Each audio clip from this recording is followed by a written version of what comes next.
Hello बच्चों, स्वागत है आप सबका सनराइज क्लासेस के फ्री एजुकेशन में। ये चैप्टर 10.1 का क्वेश्चन नंबर 6 है। आइए देखते हैं इसको कैसे सॉल्व करना है।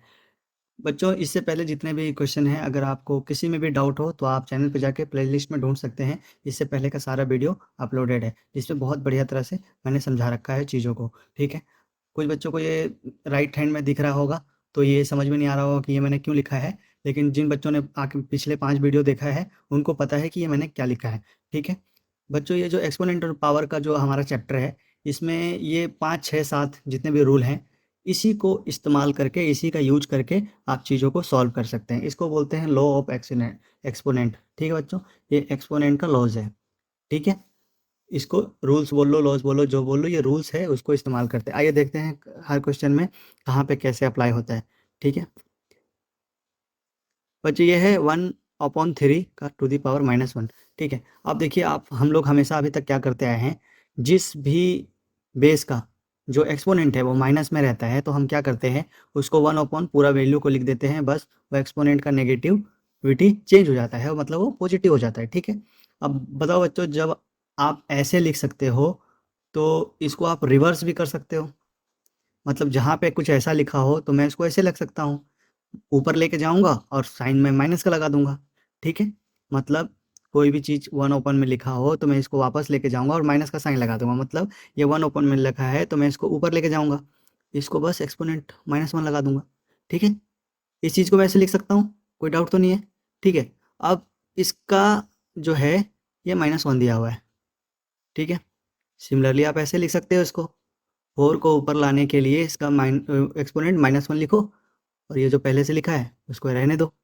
ठीक है, मैंने ये जो एक्सपोनेंट है उसको कुछ भी चेंज नहीं किया है, बस ये है कि ये जो 1/3 था, 1/3 था, उसको मैं ऊपर लाना चाहता हूँ, इसलिए इसका जो एक्सपोनेंट है वो मुझे -1 लिखना पड़ेगा, ये रूल नंबर 1 के हिसाब से।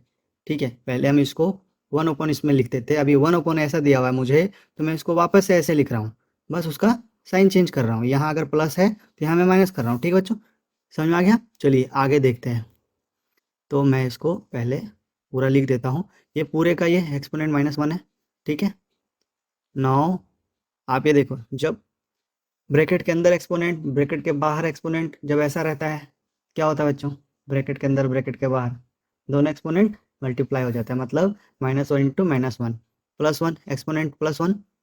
ठीक है, ये ऐसे हो जाएगा, सिमिलरली ये ऐसे हो जाएगा, सेम रूल के हिसाब से। ठीक है, ये हो गया -1। ठीक है बच्चों, चलिए अब ये आप, ये 3 का 3 होगा, 1 है तो ये 4 का 4 ही होगा, मतलब ये हो जाएगा आपका -1। ठीक है बच्चों, -1 का एक्सपोनेंट -1। ठीक है, अब देखो, जिसका भी एक्सपोनेंट माइनस में रहता है तो हम क्या लिखते थे, इस वैल्यू को 1 पूरा इस वैल्यू को लिखते थे हम। ठीक है, एक्सपोनेंट प्लस में हो जाता था। ठीक है, रूल नंबर 1 के हिसाब से जिसका नेगेटिव में रहता है उसको पॉजिटिव में कर देते हैं 1 लगा के। ठीक है, मैंने इसको 1 लगा के ये कर दिया। नाउ आप 1 का पावर 1 निकालोगे 1 ही होगा, मतलब 1 -1। ठीक है, क्या हो जाएगा ये? -1। बहुत ईजी है। चलिए दूसरा देखते हैं, इसको ध्यान से समझिए। हम इस चैप्टर में क्या सीख रहे हैं, या तो एक्सपोनेंट बराबर हो या तो बेस बराबर हो। कुछ दिख रहा है आपको? बस ये आपस में फ्लिप है, इसका नीचे 8 है, इसका ऊपर 8 है, मतलब ये घुमा हुआ है। ठीक है, अगर हम इसको किसी तरह से घुमा दें तो क्या हो सकता है, हमारा बेस सेम हो जाएगा। ये पूरा आप मान लो बेस है, 5 और 8, ये पूरा मान लो आप बेस है, तो ये दोनों का बेस बराबर हो जाएगा। एक्सपोनेंट अलग रहेगा बट बेस क्या हो जाएगा, बराबर हो जाएगा। ठीक है, तो मैं क्या करता हूँ, आप देखो, जिसका भी एक्सपोनेंट माइनस में हो, ठीक है, उसको हम क्या कर सकते हैं, 1/this लिख सकते हैं, मतलब 1/5/8 ऐसे लिख सकता हूँ मैं। इसका एक्सपोनेंट क्या हो जाएगा बच्चों, प्लस हो जाएगा। ठीक है, इसको मैं वैसे ही रहने देता हूँ। ठीक है, -4। अब ये 1/this है तो मैं इसको फ्लिप कर सकता हूँ। सारे वीडियो में बता रखा है कॉन्सेप्ट में कि क्यों ये ऐसे फ्लिप हो जाएगा। ठीक है, और इसको मैं ऐसे लिख देता हूँ। ठीक है, जिन बच्चों को पता नहीं है कि ये 1 और ये इसको कैसे मैंने फ्लिप कर दिया, वो इसी चैप्टर के पिछले 2-3 वीडियो जाकर देखेंगे तो आपको समझ में आ जाएगा कि किस तरह से इसको फ्लिप करते हैं, ठीक है।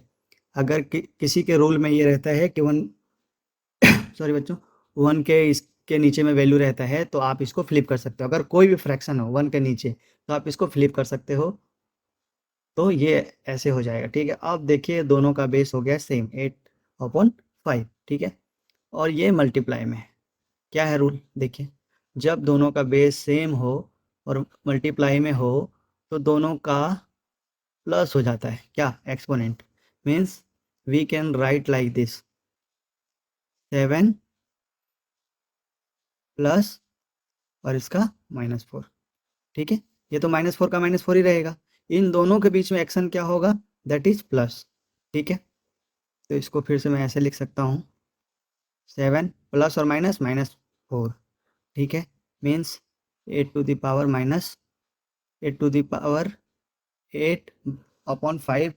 3, ठीक है। नाउ आप इसको ऐसे लिख सकते हो 8 × 8 × 8 5 × 5 × 5, ठीक है बच्चों।